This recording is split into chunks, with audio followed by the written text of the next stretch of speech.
Hello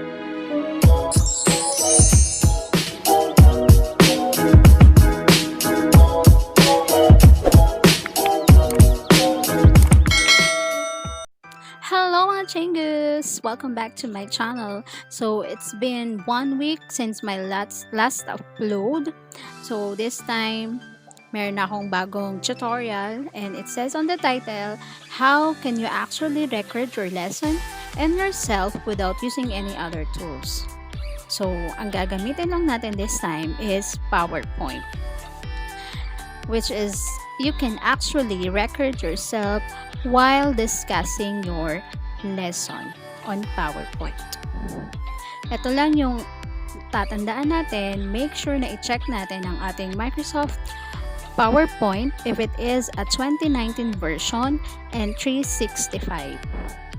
Kailangan, uulitin ko, 2019 version or 365.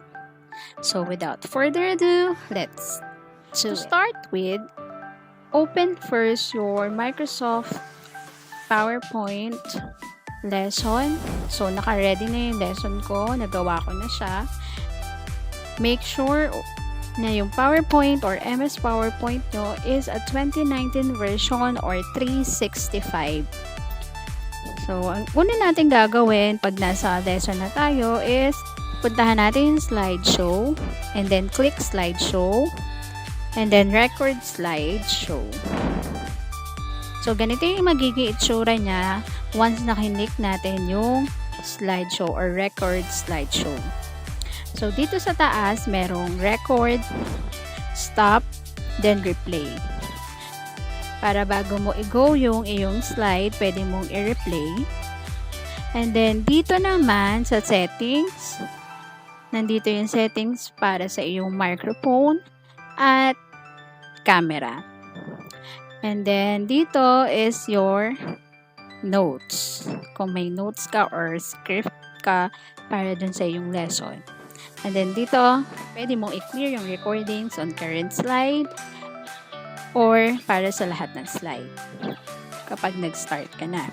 And then dito sa baba, meron tayong mga 10 as pointer or kapag may gusto tayong i-emphasize doon sa ating lesson. So, meron tayong eraser tool, pen, highlighter, and then yung mga color or different colors.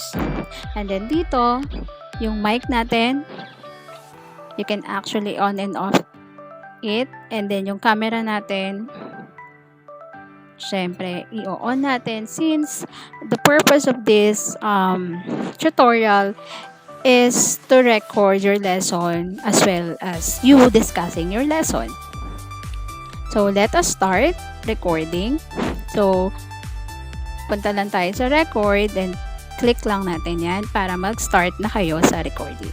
So, click. So, grade 6. Here is our lesson. It is all about methods on reducing fractions into lowest term. And then, click nyo to kapag next slide na yung i-record nyo. What is lowest term? Fraction is in lowest term if the numerator and denominator are in relatively prime or no factors other than 1. And then, hanggang sa makarating kayo sa last slide, if you are done recording, press nyo, or click nyo lang yung stop.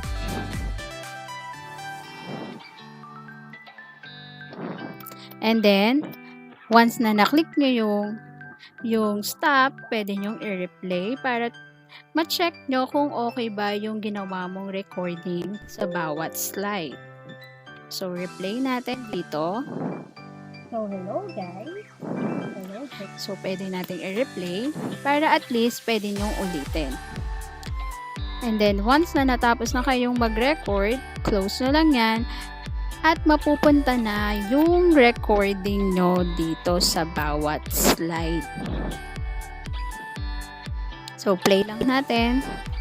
Try nating i-play. So, hello guys. Okay. So, gumagana naman siya.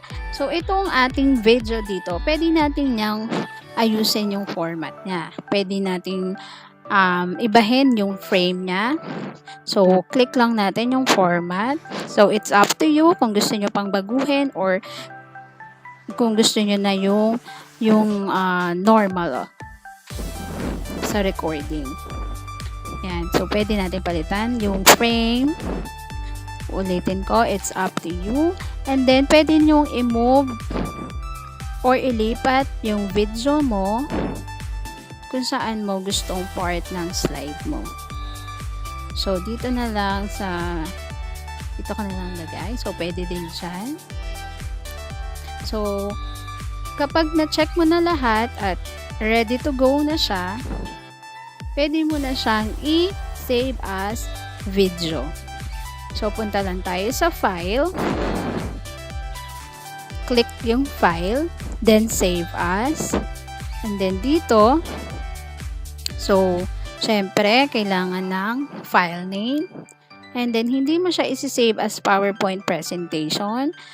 Kung gusto mo siyang i-convert into video, hanapin lang si MPEG-4 video or MP4. So, click. Yun na itong i-save. So, ito na siya. As you can see, nasi-save na yung ating file. So, that's it mga chingus. Ganun lang kadali mag-record ng lesson and yourself while discussing it. On PowerPoint, just make sure na yung PowerPoint nyo is a 2019 version or 365. So, don't forget to hit the like button and subscribe kung hindi ka pa nakaka-subscribe sa aking channel. Thank you and God bless.